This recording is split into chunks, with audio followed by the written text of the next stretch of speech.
नमस्कार विद्यार्थी मित्र मैत्रिणींनो, आज आपण हडप्पा संस्कृती आणि वैदिक संस्कृती या घटकांवरील 60 महत्त्वपूर्ण प्रश्न पाहणार आहोत. आणि यामधील आपला पहिला प्रश्न आहे. प्रश्न 1. भुर्ज वृक्ष हे कोणत्या वृक्षाच्या सालीपासून बनवले जाते? आणि याचं उत्तर आहे भुर्ज वृक्ष हे भुर्ज वृक्ष या वृक्षाच्या सालीपासून बनवले जाते. प्रश्न क्रमांक 2. भुर्ज वृक्ष प्रामुख्याने कोठे आढळतात? याचं उत्तर आहे भुर्ज वृक्ष प्रामुख्याने काश्मीरमध्ये आढळतात. प्रश्न क्रमांक 3.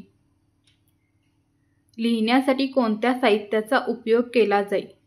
आणि याचं उत्तर आहे हडप्पा संस्कृतीच्या काळामध्ये लिहिण्यासाठी खापरे, कच्च्या विटा, झाडांची साली आणि भुर्जपत्रे यांचा उपयोग केला जाई.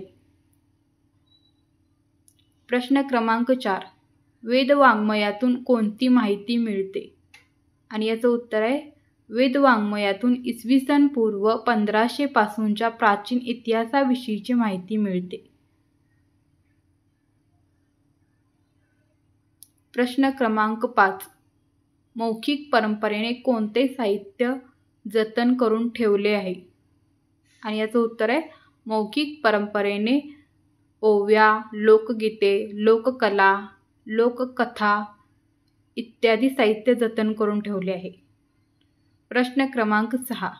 इतिहासाच्या साधनांचा वापर करताना कोणती काळजी घ्यावी लागते? आणि याचं उत्तर आहे इतिहासाच्या साधनांचा वापर करताना मजकूर कोणी लिहिला, का लिहिला, केव्हा लिहिला हे तपासणे गरजेचे असते. प्रश्न क्रमांक 7. माणूस सुरुवातीला प्रतीके चिन्हांचा वापर कशासाठी करत होता? आणि याचं उत्तर आहे माणूस सुरुवातीला प्रतीके चिन्हांचा वापर हा नोंदी ठेवण्यासाठी करत होता. प्रश्न क्रमांक 8. सुरुवातीच्या काळातील अनेक राजांनी आपल्या आज्ञा, निवाडे, दानपत्रे कशावर कोरून ठेवली होती? आणि याचं उत्तर आहे सुरुवातीच्या काळातील राजांनी आपली आज्ञापत्रे, निवाडे, दानपत्रे दगडावर किंवा तांब्याच्या पत्र्यांवर लिहून ठेवलेली होती. प्रश्न क्रमांक 9. हडप्पा संस्कृतीला हडप्पा हे नाव का मिळाले असावे? आणि याचं उत्तर आहे हडप्पा संस्कृतीला हडप्पा हे नाव हडप्पा येथे उत्खनन प्रथम सुरू झालेले होते म्हणून हडप्पा हे नाव मिळालेले होते. प्रश्न क्रमांक 10. हडप्पा संस्कृतीतील भांड्यांच्या नक्षीच्या नमुन्यामध्ये कोणत्या प्रतीकांचा समावेश आहे? आणि याचं उत्तर आहे हडप्पा संस्कृतीतील भांड्यांच्या नक्षीच्या नमुन्यामध्ये माशांचे खवले, एकमेकात गुंतलेली वर्तुळे आणि पिंपळपान या प्रतीकांचा समावेश आहे. प्रश्न क्रमांक 11. हडप्पा संस्कृतीतील व्यापारी कोणते कापड इजिप्तला पुरवत असत? आणि याचं उत्तर आहे हडप्पा संस्कृतीतील व्यापारी मलमलीचे कापड इजिप्तला पुरवत असत. प्रश्न क्रमांक 12. इसवी सन 1921 मध्ये पंजाबमधील कोणत्या नदीच्या काठी हडप्पा येथे उत्खनन प्रथम सुरू झाले? आणि याचं उत्तर आहे इसवी सन 1921 मध्ये पंजाबमधील रावी नदीच्या काठी प्रथम उत्खनन सुरू झाले. प्रश्न क्रमांक 13. हडप्पा संस्कृतीत आणखी कोणत्या नावाने ओळखले जाते? आणि याचं उत्तर आहे हडप्पा संस्कृतीत सिंधू संस्कृती या नावाने ओळखले जाते. प्रश्न क्रमांक 14. हडप्पाच्या दक्षिणेला सुमारे 650 किलोमीटर अंतरावर सिंधू नदीच्या खोऱ्यात ... येथे उत्खनन सुरू झाले. आणि याचं उत्तर आहे हडप्पाच्या दक्षिणेला सुमारे 650 किलोमीटर अंतरावर सिंधू नदीच्या खोऱ्यात मोहेंजोदडो येथे उत्खनन सुरू झाले. प्रश्न क्रमांक 15. धोलावीरा, लोथल, कालीबंगन, दायमाबाद या ठिकाणी कोणत्या संस्कृतीमध्ये उत्खनन सुरू झाले? आणि याचं उत्तर आहे धोलावीरा, लोथल, कालीबंगन, दायमाबाद या ठिकाणी हडप्पा संस्कृतीमध्ये उत्खनन सुरू झाले.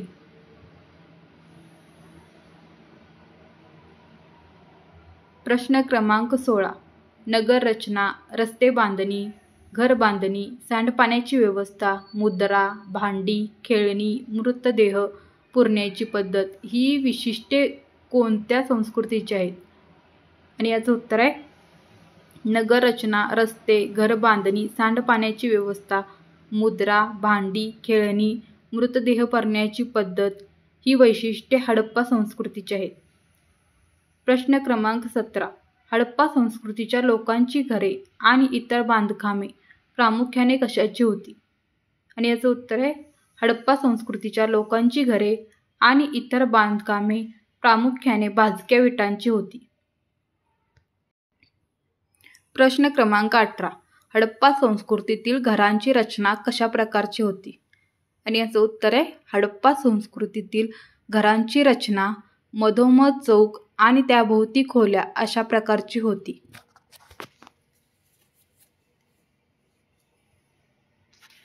प्रश्न क्रमांक 19. हडप्पा संस्कृतीतील चौरस आकाराच्या मुद्रा कोणत्या दगडापासून बनवल्या जात? आणि याचं उत्तर आहे हडप्पा संस्कृतीतील चौरस आकाराच्या ज्या मुद्रा होत्या त्या स्टेटाईट या दगडापासून बनवल्या जात होत्या. प्रश्न क्रमांक 20. हडप्पा संस्कृतीतील मुद्रांवर कोणकोणते प्राणी पाहायला मिळतात? याचं उत्तर आहे हडप्पा संस्कृतीतील मुद्रांवर बैल, म्हैस, हत्ती, गेंडा, वाघ यांसारखे खरेखुरे प्राणी आणि एकशृंगासारखे कल्पित प्राणी पाहायला मिळतात.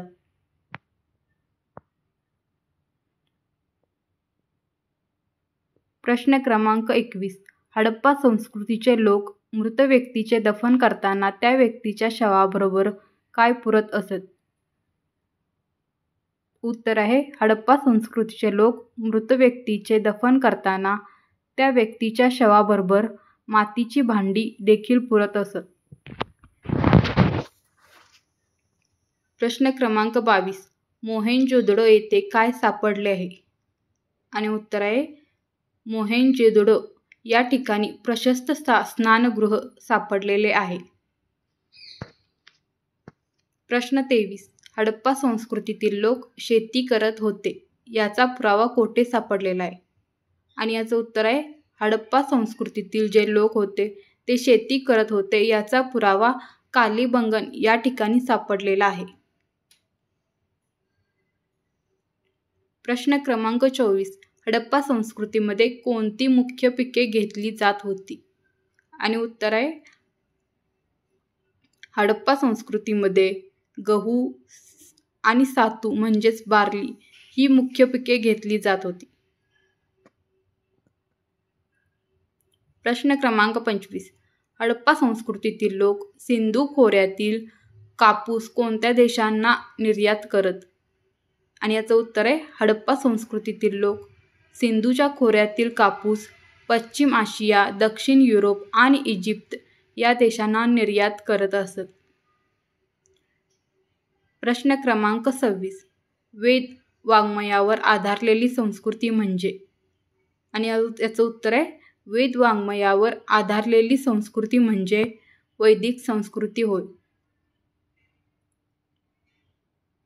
प्रश्न क्रमांक 27. वेदांची निर्मिती कोणी केली? आणि उत्तर आहे वेदांची निर्मिती अनेक ऋषींनी मिळून केलेली आहे. प्रश्न क्रमांक 28. वेदांमधील काही सूक्ते कोणाला स्फुरलेली आहेत? आणि उत्तर आहे वेदांमधील काही सूक्ते ही स्त्रियांना स्फुरलेली आहेत. प्रश्न क्रमांक 29.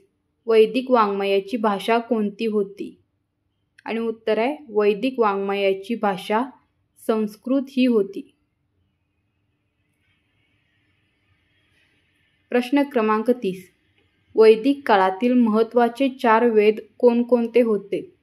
आणि उत्तर आहे वैदिक काळातील जे 4 महत्त्वाचे वेद होते ते होते 1 ऋग्वेद, 2 यजुर्वेद, 3 सामवेद आणि 4 अथर्ववेद. प्रश्न 31. वैदिक वाङ्मयातील मूळ ग्रंथ कोणता?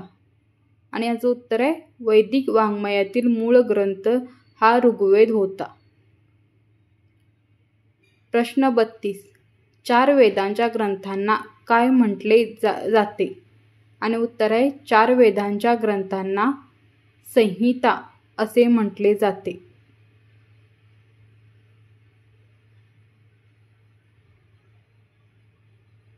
प्रश्न 33. विद म्हणजे ... होय. आणि याचं उत्तर आहे विद म्हणजे जाणणे होय. प्रश्न क्रमांक 34. श्रुती असे कोणास म्हटले जाते?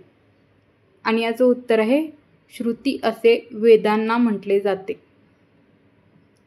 प्रश्न 35. ऋचांनी बनलेला वेद म्हणजे? आणि याचं उत्तर आहे ऋचांनी बनलेला वेद म्हणजेच ऋग्वेद होय. प्रश्न क्रमांक 36.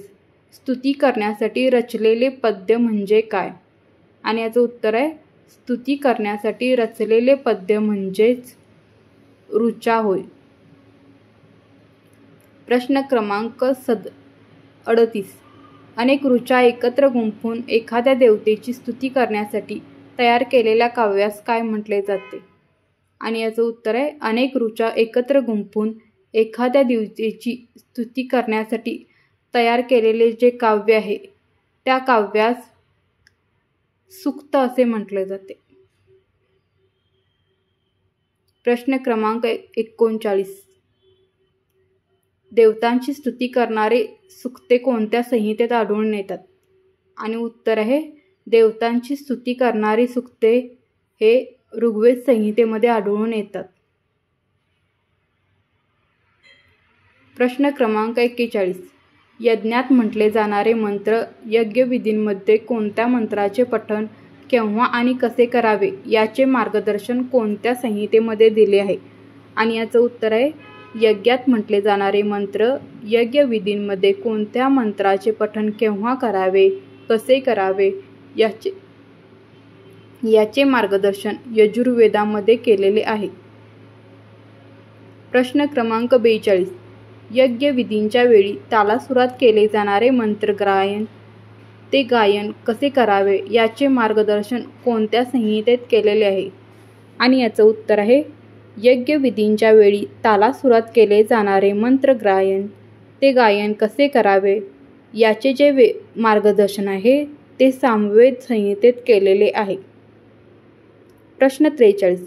अथर्ववेदाच्या संहितेला कोणत्या ऋषींच्या नावावरून अथर्ववेद असे नाव देण्यात आले? आणि याचं उत्तर आहे अथर्ववेदाच्या संहितेला अथर्व ऋषींच्या नावावरून अथर्ववेद असे नाव देण्यात आलेले आहे. प्रश्न क्रमांक 44. औषधी वनस्पतींची माहिती कोणत्या वेदांमध्ये देण्यात आलेली आहे? आणि याचं उत्तर आहे औषधी वनस्पतींची माहिती ही अथर्ववेदामध्ये देण्यात आलेली आहे. प्रश्न क्रमांक 45. यज्ञविधींमध्ये वेदांचा वापर कसा करावा हे सांगणाऱ्या ग्रंथांना काय म्हटले जाते? आणि उत्तर आहे यज्ञविधींमध्ये वेदांचा वापर कसा करावा हे सांगणाऱ्या ग्रंथांना ब्राह्मण ग्रंथ असे म्हटले जाते. प्रश्न क्रमांक 46. अरण्यात जाऊन एकाग्र चित्ताने केलेले चिंतन कोणत्या ग्रंथात मांडलेले आहे? आणि उत्तर आहे अरण्यात जाऊन एकाग्र चित्ताने केलेले चिंतन हे आरण्यके या ग्रंथात मांडलेले आहे. प्रश्न क्रमांक 47. उपनिषद म्हणजे काय? आणि याचं उत्तर आहे उपनिषद म्हणजे गुरुजवळ बसून मिळवलेले ज्ञान होय. प्रश्न क्रमांक 48. वेदकाळात घराच्या प्रमुखास काय म्हटले जात होते? आणि याचं उत्तर आहे वेदकाळात घराचा जो प्रमुख आहे त्यास गृहपती असे म्हटले जात होते. प्रश्न क्रमांक 49. वैदिक वाङ्मयात अनुक्रमे यव, गोधूम आणि व्रीही असे शब्द कोणत्या वस्तूंसाठी वापरले गेले होते? आणि याचं उत्तर आहे वैदिक वाङ्मयात अनुक्रमे यव, गोधूम आणि व्रीही असे शब्द अनुक्रमे सातू, गहू आणि तांदूळ यासाठी वापरले जात होते. प्रश्न 50. वैदिक काळात गळ्यातील कोणता दागिना विशेष लोकप्रिय होता? आणि याचं उत्तर आहे वैदिक काळात गळ्यातील निष्क नावाचा दागिना विशेष लोकप्रिय होता. प्रश्न क्रमांक 51. श्रेणीच्या प्रमुखाला काय म्हणत असत? आणि याचं उत्तर आहे श्रेणीच्या प्रमुखाला श्रेष्ठी असं म्हटलं जात होतं. प्रश्न क्रमांक 52. वेद काळात ग्रामवसाहतीच्या प्रमुखास काय म्हटले जात होते? आणि उत्तर आहे वेद काळात ग्रामवसाहतीच्या प्रमुखास ग्रामणी असे म्हटले जात होते. प्रश्न क्रमांक 53. वेद काळात विष कशास म्हटले जात होते? आणि याचं उत्तर आहे वेद काळात विष असे ग्रामवसाहतींच्या समूहास म्हटले जात होते. प्रश्न क्रमांक 54. विष म्हणजेच ग्रामसमूहाच्या प्रमुखास काय म्हटले जाई? आणि याचं उत्तर आहे विष म्हणजेच ग्रामसमूहाच्या प्रमुखास विषपती असे म्हटले जात होते. प्रश्न क्रमांक 55. अनेक विष एकत्र आल्यावर त्यास काय म्हटले जात होते? आणि याचं उत्तर आहे अनेक विष एकत्र आल्यावर त्यास जन असे म्हटले जात होते. प्रश्न क्रमांक 55. वेद काळात कर वसुली करण्यासाठी नेमलेल्या अधिकाऱ्याला काय म्हटले जात होते? आणि याचं उत्तर आहे वेद काळात कर वसुली करण्यासाठी नेमलेल्या अधिकाऱ्याला भागदूग असे म्हटले जात होते. प्रश्न क्रमांक 56. वेद काळात राजाला मदत करण्यासाठी कोणत्या 4 संस्था होत्या? आणि याचं उत्तर आहे वेद काळात राजाला मदत करण्यासाठी सभा, समिती, विदत आणि जन या 4 संस्था होत्या. प्रश्न 57. राज्यातील ज्येष्ठ व्यक्तींच्या मंडळास सभा म्हणत तर लोकांच्या सर्वसाधारण बैठकीस काय म्हटले जात होते? आणि याचं उत्तर आहे राज्यातील ज्येष्ठ व्यक्तींच्या मंडळास सभा म्हणत तर लोकांच्या सर्वसाधारण बैठकीस समिती असे म्हटले जात होते. प्रश्न क्रमांक 58. वेद काळातील 4 वर्णे कोणते? आणि याचं उत्तर आहे वेद काळातील 4 वर्णे म्हणजे 1 ब्राह्मण, 2 क्षत्रिय, 3 वैश्य आणि 4 शूद्र होय. प्रश्न 59. वेदकालीन लोक अग्नीमध्ये विविध पदार्थ अर्पण करत त्यास काय म्हटले जाई? आणि याचं उत्तर आहे वेदकालीन लोक अग्नीमध्ये विविध पदार्थ अर्पण करत त्यास हवी असे म्हटले जात होते.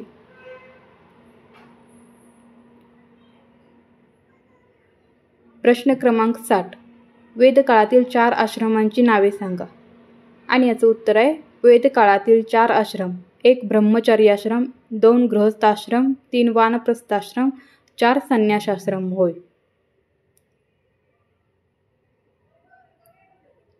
धन्यवाद मित्रमैत्रिणींनो.